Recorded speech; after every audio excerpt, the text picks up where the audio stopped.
Hello, আসসালামু আলাইকুম। শুরু করছি আল্লাহর নামে। আজকের প্রেজেন্টেশন হলো আরবি হরফ। আলিফকে কেউ আলিফ বলবেন। আলিফকে আমাদের বলতে হবে আলিফ আলিফ আলিফ। বায়ের পালা আমাদেরকে বলতে হবে বা বা বা।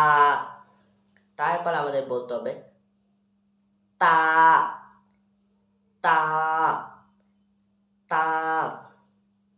সার পালা আমাদেরকে বলতে হবে সা সা সা। জিমের পালা আমাদেরকে বলতে হবে জিম জিম জিম। হার পালা আমাদেরকে বলতে হবে হা হা হা। খর পালা আমাদেরকে বলতে হবে খ খ খ। আজকের মতন এটুকুই, কালকে দেখা হবে।